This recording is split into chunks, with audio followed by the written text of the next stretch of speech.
Olá, mais uma vez nós estamos entrando na tua casa com o programa Palavra de Fé. Hoje nós vamos fazer uma reflexão da Palavra de Deus relacionado à questão de casamento, família. E esse tema é tão importante, por isso que nós estamos fazendo uma série falando sobre famílias. O que fazer para que o casamento dê certo? Uma boa pergunta e nós vamos fazer uma reflexão sobre essa pergunta.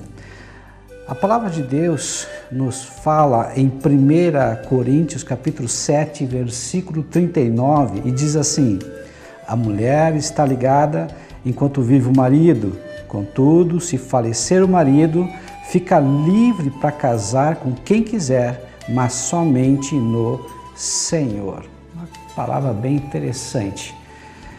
Então a pergunta que não quer calar: o que fazer para que o casamento dê certo? Será que existe alguns pré-requisitos? Será que existe mágica? O que nós devemos fazer para que o casamento dê certo? Uma coisa é certa, o primeiro relacionamento que nós devemos ter como prioridade é o meu relacionamento pessoal com Deus. Ou seja, se eu não estiver conectado, ligado, plugado em Deus, automaticamente tudo que eu possa fazer fora essa questão espiritual vai com certeza ter um efeito. E exatamente na questão do casamento é onde nós começamos a ter efeitos maiores ainda. Então, se eu estou bem com Deus, o meu relacionamento pessoal com Deus é um bom relacionamento, onde eu tenha intimidade com Deus, onde consiga me encher da presença dEle, com certeza eu vou ter um casamento melhor ainda. Agora, se o meu relacionamento com Deus é um relacionamento superficial, é um relacionamento distante, aparente, isso vai ter influência em todas as áreas, inclusive na área do casamento. Olha só o que a Bíblia diz também em relação à questão do casamento. Gênesis 2,18 diz que não é bom que o homem esteja só. Farei uma auxiliadora que lhe seja idônea. Então, a primeira coisa que nós devemos entender, compreender, que o casamento é uma instituição divina. Foi Deus quem criou o casamento. E se Deus criou o casamento, significa que Deus tem na união do homem e da mulher, sob a sua bênção, algo de grande valor. Então tem que ser valorizada, tem que ser respeitada essa instituição chamada casamento. A segunda questão muito importante é a questão que o casamento é indissolúvel, ou seja, não pode acabar. A única forma do casamento acabar, biblicamente, é ou a morte de um dos cônjuges ou a infidelidade conjugal. Quando há traição, há um respaldo dado por Deus para que haja a dissolução do casamento. Mas mesmo assim, a Bíblia também nos diz que, se possível, nós devemos perdoar. E o perdão, ele tem essa esfera, O perdão, ele faz com que a pessoa possa ser restaurada. Então, antes que haja separação, divórcio, preferencialmente que haja o perdão. Olha só o que diz a palavra de Deus em Mateus capítulo 19, versículo 6. O que Deus ajuntou, não separe o homem. Então, não é por qualquer motivo que o homem deve separar da sua esposa ou entrar em divórcio. Falamos que a única forma, ou as duas formas, na verdade são três formas que pode ter para que haja a separação, o divórcio. Primeiro, a morte de um dos cônjuges. A segunda, a traição de um dos cônjuges. E a terceira seria o abandono de um dos cônjuges. Então, quando há uma dessas três situações, morte, traição, adultério no caso, ou abandono, isso dá ensejo a um novo casamento. Biblicamente, assim que nós entendemos.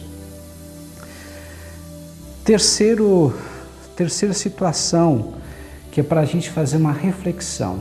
Às vezes no casamento falta o deixar. E olha só o que diz em Gênesis capítulo 2, versículo 24.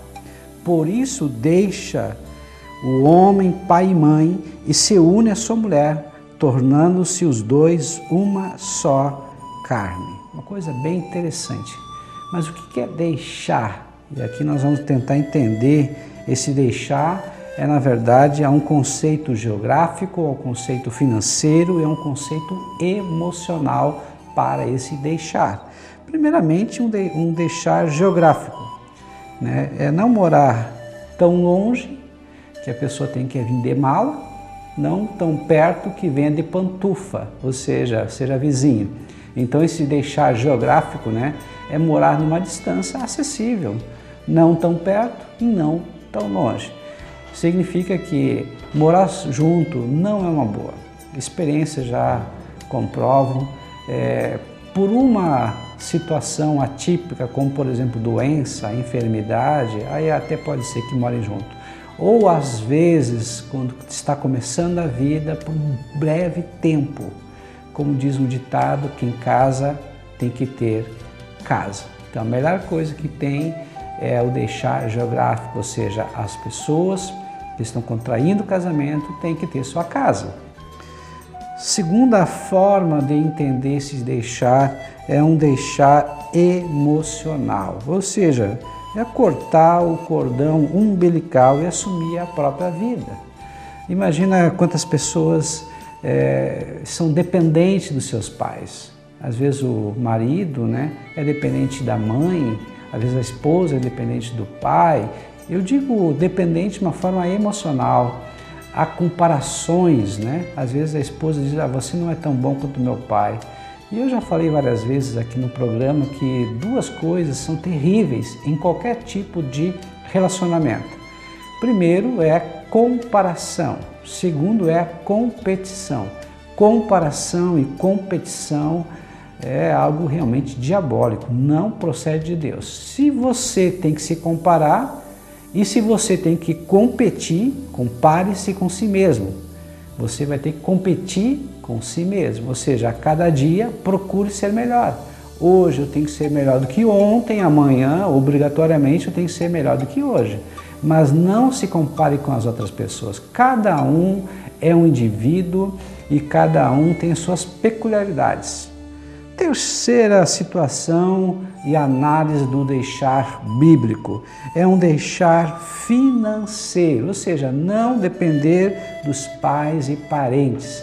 Quantas pessoas se casam e acabam morando juntos com seus pais e ainda há uma dependência financeira dos seus pais? Então, por que casou? Se você não consegue sustentar a tua casa. Então, o deixar bíblico é um deixar geográfico, emocional e também financeiro. A pessoa que começa uma nova família tem que ter condições para sustentar essa nova família, senão não pode casar. Outra situação interessante para a gente pensar, por que muitas vezes o casamento não dá certo? Às vezes falta unir-se à sua mulher. Lá em 1 Coríntios, capítulo 7, versículo 2, o apóstolo Paulo nos diz assim: cada um tem a sua própria esposa e cada esposa o seu próprio marido. Ou seja, aqui Deus está falando sobre monogamia. Cada homem tem a sua mulher, cada mulher tem o seu homem. Então, esse é unir. E esse unir, na verdade, não é apenas um contrato, uma sociedade, vai muito mais, é uma aliança. E quando você usa aliança, significa que você está se aliançando àquela pessoa. Aquela pessoa é muito mais do que um sócio.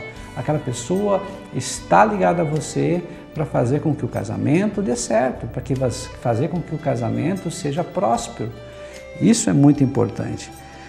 Outra coisa importante também é a questão da exclusividade. Quando um homem tem uma mulher, a mulher tem o seu homem, isso dá uma ideia de exclusividade. A minha mulher é minha e eu sou da minha esposa. Então isso traz uma certa segurança para o relacionamento. Imagina casais que estão já há algum tempo e não têm essa segurança. Paira dúvida no relacionamento. Como vão ser felizes se há dúvidas, se há incertezas, se há medos? Outra coisa interessante né, para pensar o porquê que muitas vezes o casamento não dá certo, é a questão da unidade. Ou seja, tem que se tornar uma só carne. A Bíblia fala em Amós 3:3 algo bem interessante. Andarão porventura dois juntos se não houver acordo? Não tem como andar junto, ninguém pode andar junto com outra pessoa se não concorda, se não faz um acordo com ela para andar.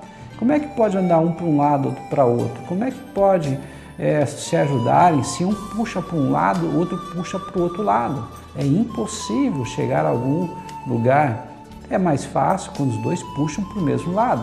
É mais fácil quando os dois dialogam, conversam e entram em acordo. Isso é muito importante e muito interessante. Para haver então unidade, são necessárias então o quê?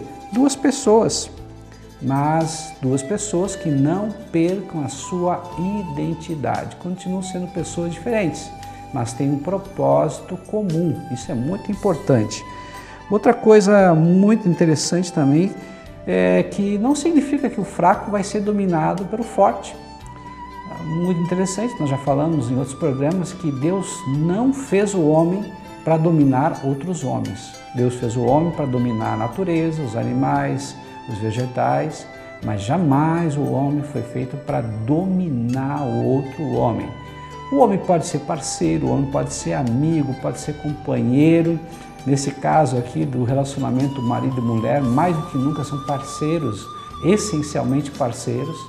Tem papéis que cada um desempenha, mas jamais um dominar sobre o outro. Outra coisa muito interessante é que cada um é complementado pelo outro. Então há habilidades que o homem tem que vai completar umas lacunas, no caso das mulheres. E por sua vez, há habilidades das mulheres que vão completar nossas lacunas, nós homens. Uma coisa interessante e você deve observar. Por exemplo, pega a tua esposa e avalia, pensa no que eu vou falar. Geralmente, quando a mulher ela coloca o olho sobre alguém e diz, olha, não gostei do fulano, não gostei da ciclana, o que acontece? Ela geralmente tem razão. Ou é uma implicância muitas vezes gratuita, que pode até acontecer, mas geralmente a mulher tem algo que nós chamamos de sexto sentido, ou um certo radar. Ela capta olhares, capta a emoção, capta a intenção nos outros, que nós homens já temos deficiência. Então, é uma habilidade que deve ser utilizada. Geralmente a mulher tem razão. Se ela diz que não gostou de uma pessoa, vai passar o tempo e isso vai ser comprovado. Por quê? Deus deu essa habilidade para as mulheres. Deus não deu essa habilidade para os homens. Então, essas habilidades das mulheres vão complementar uma necessidade que o homem tem nessa situação. Outra coisa interessante, falta também cada um desempenhar os seus papéis no casamento. Muito interessante. O homem, Deus estabeleceu o homem para ser sacerdote do lar. O que é ser sacerdote do lar, pastor? É muito simples. O homem tem que conduzir a sua família aos pés de Jesus. O homem tem que fazer com que a sua mulher, os seus filhos, tenham um encontro com Deus. Tem que orar, tem que ministrar. Quando vê que a coisa está feia, o bicho está pegando, alguma coisa não está bem, há muita irritação no lar, diz, ó, para tudo, vamos orar, vamos buscar Deus. Essa é a função do homem, sacerdote do lar, ministrar espiritualmente e usar da autoridade que Deus deu para a sua família. Outra coisa interessante é ser provedor do lar. Pastor, então a mulher não pode trabalhar, é isso? É claro que não, não falei isso. Mas o homem tem sim, né, como missão, uma das principais missões, ser provedor. Com certeza, hoje em dia, a mulher precisa trabalhar, que benção quando a mulher trabalha, ajuda o seu marido, mas a provisão é o papel principal do homem. E a mulher vem complementando esse papel. Outra questão muito interessante, o homem foi feito por Deus para liderar o lar. Não é uma liderança machista, não é colocar à força os seus pensamentos, Pensa bem, é como se fosse uma corrida. Não tem o motorista, não tem o copiloto, né? A mesma coisa. O homem vai ser o motorista, mas a mulher é o copiloto, é o navegador, é aquele que está junto. E como é importante o papel do navegador, mas também é importante o papel do motorista. Agora, o motorista, se não der ouvidos ao seu navegador, vai ter problema. Então, a liderança é do homem, mas não uma liderança única, é uma liderança compartilhada, onde ele vai sim responder por esse papel, por essa função, né? Porque ele tem que ser líder, ele tem que tomar iniciativa. E hoje em dia, cá entre nós, quantas e quantas mulheres têm reclamado de muitos homens não ter liderança? As mulheres precisam ver nos homens liderança, precisam ver no homem alguém que tenha iniciativa. Se você não tem iniciativa, não tem liderança, peça a Deus. Diga para Ele que você tem problema nessa área, que você precisa de ajuda nessa área. Tenho certeza que Deus vai te ajudar.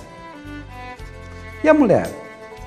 A mulher, ela tem uma responsabilidade, uma missão principal de educação dos filhos. Algo muito interessante que eu ouvi e para a gente fazer uma reflexão. Geralmente a mulher, quando educa os seus filhos, imagina a mulher educando o seu filho homem, imagina ensinando a respeitar outras mulheres, automaticamente esses homens vão ser criados com respeito às outras pessoas, inclusive, principalmente as mulheres, vão respeitar, vão valorizar as mulheres, não vão tratar as mulheres como lixo, não vão tratar as mulheres como alguém que possa usar e descartar. Não, pelo contrário. Então, olha o papel das mães. Mãe, você que está me ouvindo, ensina teu filho a respeitar as outras pessoas. Principalmente se for filho homem, ensina ele a valorizar mulheres. Ensina ele a respeitar, ensina ele a valorizar, porque precisa ser valorizado. Agora imagine você, mãe, ensinando filhas mulheres. Você vai, na verdade, vai ser algo muito interessante. Você vai mudar gerações, porque essas mulheres, que são as tuas filhas, vão ter seu esposo, vão ter novos filhos, e eles vão poder multiplicar esse ensino que você está dando, o ensino de valorizar o ser humano em primeiro lugar. Então pensa bem, você como educadora, dentro da sua casa, a educação é tua responsabilidade principal. E a escola, aonde é que entra? A escola vai ensinar a questão das matérias pertinentes a ela. Então, a educação, a responsabilidade principal é dos pais. O ensino é da escola. Quando entendemos e compreendemos que cada um tem um papel a cumprir na sociedade, fica mais fácil. Não transfira a responsabilidade da educação para a escola. A escola pode até complementar, mas o papel principal é dos pais e principalmente das mães. É o papel mais das mães ainda do que nunca. E o pai? O pai pode auxiliar? Com certeza, mas o papel principal é da mãe. Papel da mãe, papel de intercessora. Coisa linda quando nós encontramos mulheres que sabem o poder da oração. Há um poder numa mulher que ora, há um poder numa mulher que dobra o seu joelho, há um poder na mulher que intercede pelo seu esposo, pelos seus filhos, ou seja, coloca diante de Deus. O que é ser intercessor, pastor? Ou intercessora? Talvez alguém, uma mulher agora está me olhando e vendo e não entende isso. Intercessora, você se coloca no lugar daquela pessoa. Você se coloca entre aquela pessoa e a dificuldade, o problema que ela está enfrentando. Você está pedindo para Deus força, você está pedindo para Deus graça, você está pedindo para Deus sabedoria para que o teu filho, os teus filhos ou o teu esposo possa vencer aquele desafio que lhe é proposto. Isso é ser intercessora. Isso é o teu papel, mãe, você que está me ouvindo. Qual é o papel da mulher? É ser auxiliadora, ou seja, aquela que é colocada ao lado do seu esposo, aquela que está sempre cooperando com ele, dizendo para ele e olhando, dizendo, olha, eu não acredito que isso seja assim, ou assado. É dizer, ó, não vai por aqui, vai por ali. Marido, se você é inteligente, se você é sábio, dê ouvidos à sua mulher. Deus colocou a sua mulher para te ajudar. Se tem alguém que vai ser tua amiga, se tem alguém que quer que você tenha sucesso, que você prospere, é a tua esposa.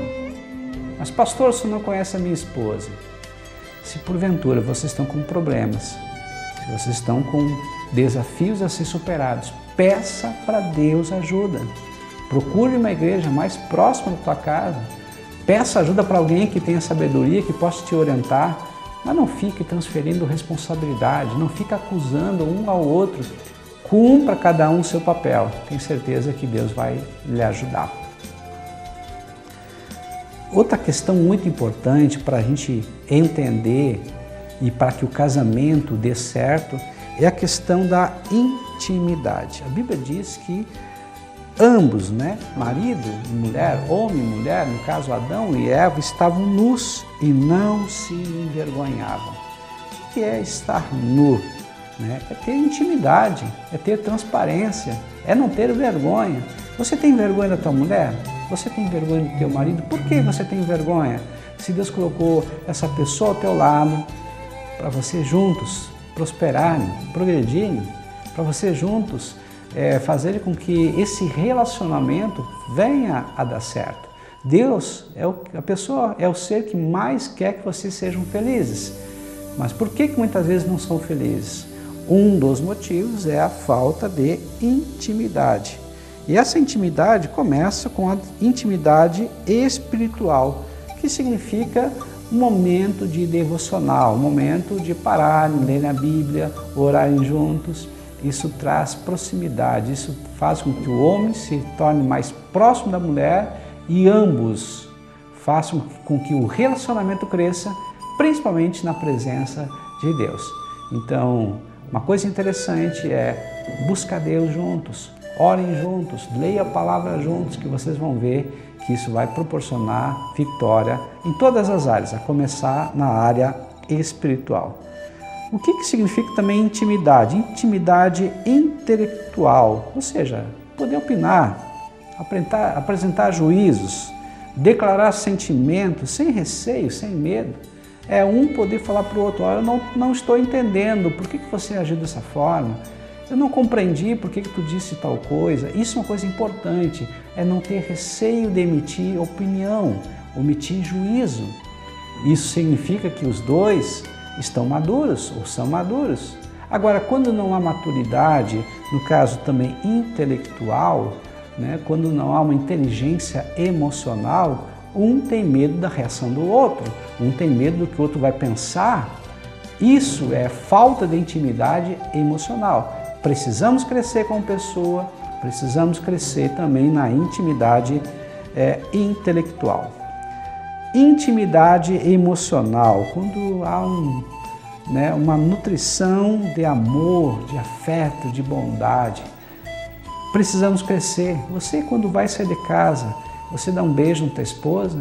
Você, esposa que está me ouvindo, como é que você recebe o teu esposo? Você recebe com carinho, com afeto?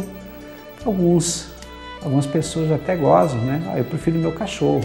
O meu cachorro, pelo menos, ele abana o rabo, ele faz festa quando eu chego. A minha esposa vira a cara, não está nem aí.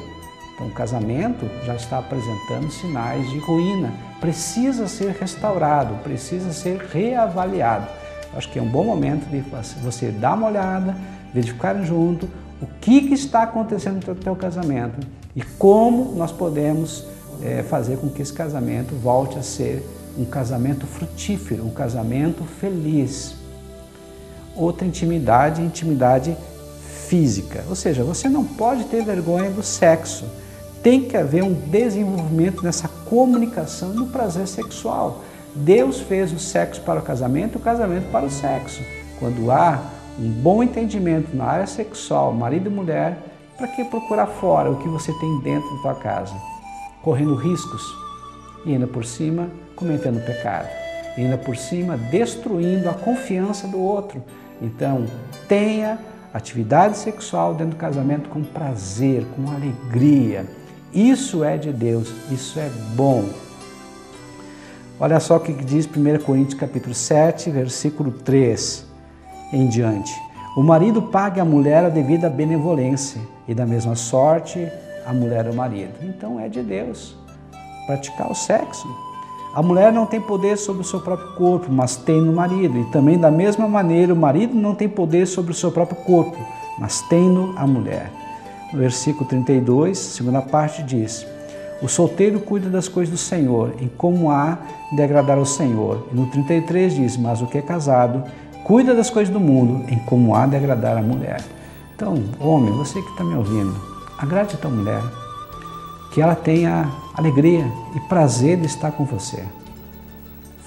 Dê satisfação para ela, inclusive sexual. Outra questão muito importante é a questão da falta de comunicação no casamento. Uma coisa interessante é que a comunicação é a chave para um bom relacionamento conjugal. Não há possibilidade de sucesso em um casamento onde um não se abre para o outro, onde há falta ou falha na comunicação. E há 3 componentes básicos para a comunicação ser completa. Primeiro componente, conteúdo da mensagem. 7% de toda a mensagem se reflete no conteúdo, no que é colocado.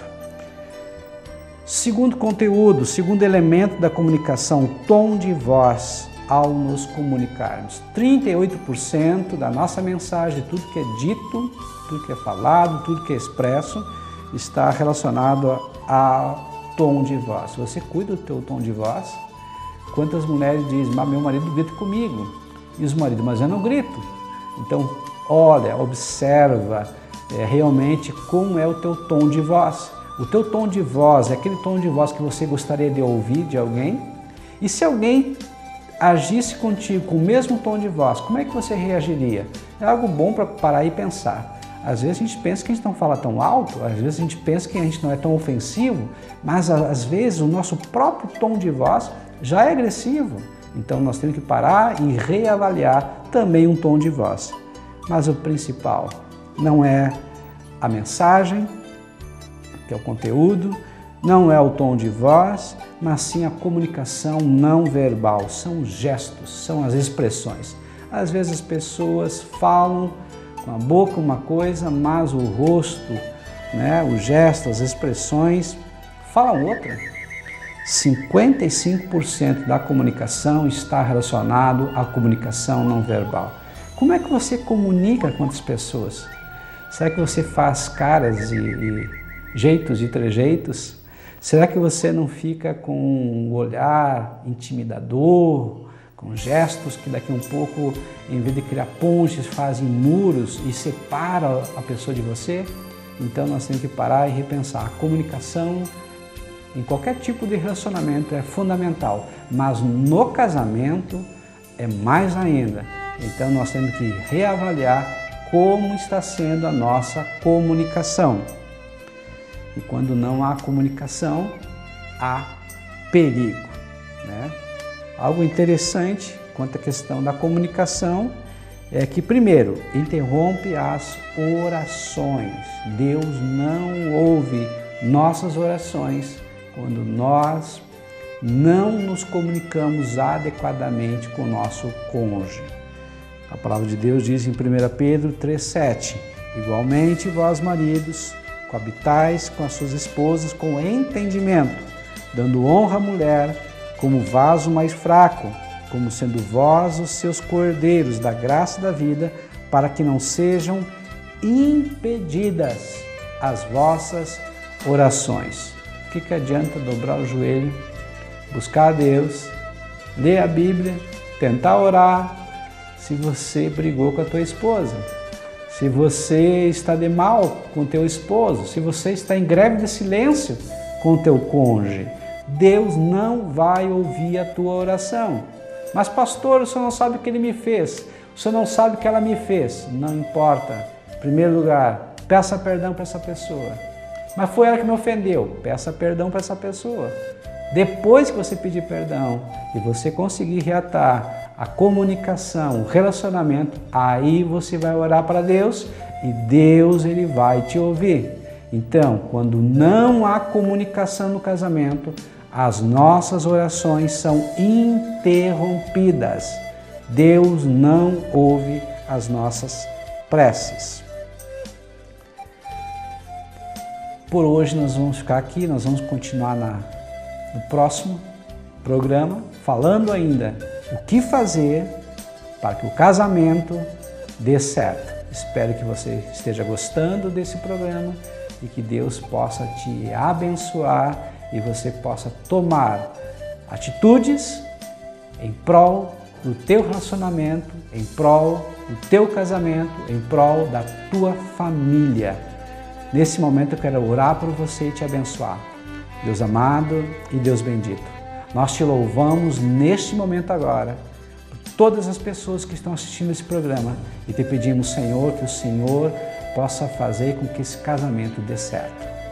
E se há erros, e se o teu Espírito Santo já está apontando esses erros, que essas pessoas tenham coragem de mudar a atitude e fazer com que esse casamento volte a dar certo, em o nome de Jesus. Amém e amém.